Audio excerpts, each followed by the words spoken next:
ഇന്നത്തെ വീഡിയോയിലേക്ക് എല്ലാവർക്കും സ്വാഗതം. ഇന്ന് നമുക്കൊരു ചക്ക കൂട്ടാൻ ഉണ്ടാക്കിയാലോ? അപ്പോൾ വായോ നമുക്ക് ചക്ക പറിച്ചിട്ട് വരാം. അപ്പോൾ അങ്ങനെ നമ്മുടെ പറമ്പിൽ നിന്ന് തന്നെ ഒരു ചക്ക പറിച്ച് താഴെ തന്നെ ഉള്ളതാണ്, മുകളിലുള്ളതൊന്നും എത്തൂല. അതുകൊണ്ട് അത് പറിച്ച് കൊണ്ടുവന്നു. അപ്പോൾ നല്ല ഉറപ്പുണ്ടായിരുന്നു. കത്തിയാളിനങ്ങ് മൂർച്ചവും കുറവായിരുന്നു. അതുകൊണ്ട് കുറച്ച് പണിപ്പെട്ടു കട്ട് ചെയ്യാൻ വേണ്ടിയിട്ട്. അങ്ങനെ അതൊക്കെ കട്ട് ചെയ്ത് നല്ലോണം വിളഞ്ഞതിനുള്ള ചക്കയായത്. ഒരു ഭാഗത്ത് നല്ലോണം ചുളയുണ്ട്, ഒരു സൈഡിൽ ചുള കുറവായിരുന്നു. അപ്പോൾ അതൊക്കെ ഞാനൊരു പാത്രത്തിലോട്ടേക്ക് ഇരിഞ്ഞിട്ട് കഴിയുമ്പോൾ നല്ലോണം കൊതുക് അടിക്കുന്നുണ്ടായിരുന്നു പുറത്തുനിന്ന്. അങ്ങനെ അതൊക്കെ എടുത്ത് അകത്തേക്ക് വന്നു. അപ്പോൾ ബാക്കിയുള്ള പരിപാടിയൊക്കെ അകത്തുനിന്നായിരുന്നു, കിച്ചണിൽ നിന്നായിരുന്നേ. അപ്പോൾ അത് ചമ്മണി വേറെ. അപ്പോൾ അങ്ങനെ ചക്കയൊക്കെ ചമ്മണിയും കുരുവൊക്കെ ക്ലീനാക്കി വെച്ചിട്ടുണ്ടേ. കുരുവും ചോളയൊക്കെ ഒരുമിച്ചാണ് വെക്കാറ്. ഇനി ഇത് നന്നായി കഴുകിയെടുക്കട്ടെ. അങ്ങനെ ചക്ക കഴുകിയെടുത്തിട്ടുണ്ട്. ഇനി ഇതൊരു കുക്കറിലോട്ടേക്ക് ഇട്ട് കൊടുക്കാം.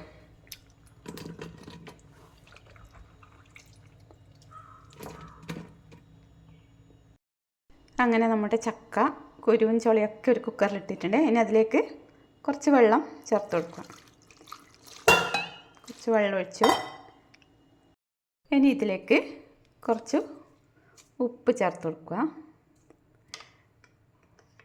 പിന്നെ കുറച്ച് മഞ്ഞൾപ്പൊടി, പിന്നെ കുറച്ച് മുളക് പൊടി,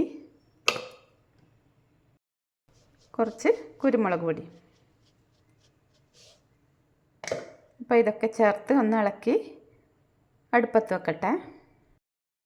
ഇതിൽ കുറച്ച് വെളുത്തുള്ളി കൂടി ചേർത്ത് കൊടുക്കുന്നുണ്ട്. ഇനി കുക്കർ അടുപ്പിൽ വെച്ച് ഒരു 3 വിസിൽ വരെ വെയിറ്റ് ചെയ്യാം.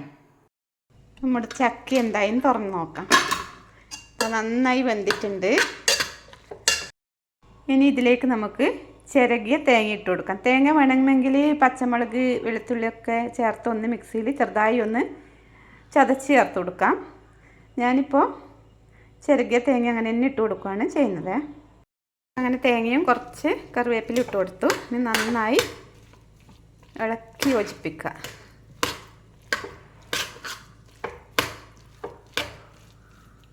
തീ ഒന്ന് കത്തിക്കട്ടെ. അപ്പോൾ ഇനി കുറച്ച് സമയം ഒന്ന് അടച്ചു വെച്ച് വേവിക്കാം. അങ്ങനെ നമ്മുടെ ചക്ക റെഡി ആയിട്ടുണ്ട്. ഇനി ഇതിന് വറവിട്ട് കൊടുക്കാം. അപ്പോൾ ചക്കയിലേക്ക് വറുത്തിടാനായിട്ട് കടുക്, ഉഴുന്നുപരിപ്പ്, വെളുത്തുള്ളി, തേങ്ങ, ഉണക്കമുളക്, കറിവേപ്പില.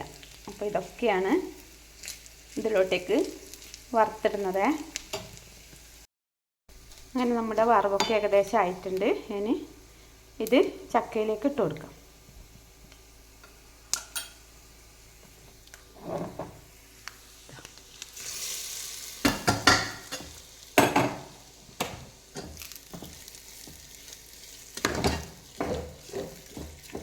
ഇതാണ് ഗൈസ് നമ്മുടെ ചക്കക്കറി. അപ്പോൾ എല്ലാവരും ഉണ്ടാക്കി നോക്കണേ. ഉണ്ടാക്കി നോക്കിയിട്ട് ഫീഡ്ബാക്ക് അറിയിക്കും. മാങ്ങയിട്ട മത്തിക്കറി ഇതാണ് ഗൈസ്, മാങ്ങയിട്ട മത്തിക്കറിയേ. അപ്പോൾ ഇന്നത്തെ ഉച്ചഭക്ഷണം ചക്കയും മാങ്ങയിട്ട മീൻകറിയാണ്, മത്തിക്കറി. അപ്പോൾ നമുക്ക് ചോറ് തന്നെ കഴിക്കണം എന്നൊന്നും ഇല്ലല്ലോ, എന്തെങ്കിലും കഴിച്ചാൽ പോരെ. അപ്പോൾ എങ്ങനെയുണ്ട് നോക്കട്ടെ. അടിപൊളി കോമ്പിനേഷനാണ് ചക്കയും മീൻകറിയും. അപ്പോൾ എല്ലാവരും ഒന്ന് ട്രൈ ചെയ്ത് നോക്കൂ കേട്ടോ. അപ്പോൾ ചക്കയും മീൻകറിയും കഴിക്കട്ടെ. ചക്കയും മത്തിക്കറി, മാങ്ങയിട്ട മത്തിക്കറി ഇങ്ങനെ എടുക്കുക. ചക്കയും നല്ല ടേസ്റ്റാണ്, ചക്കയും മീൻകറിയും.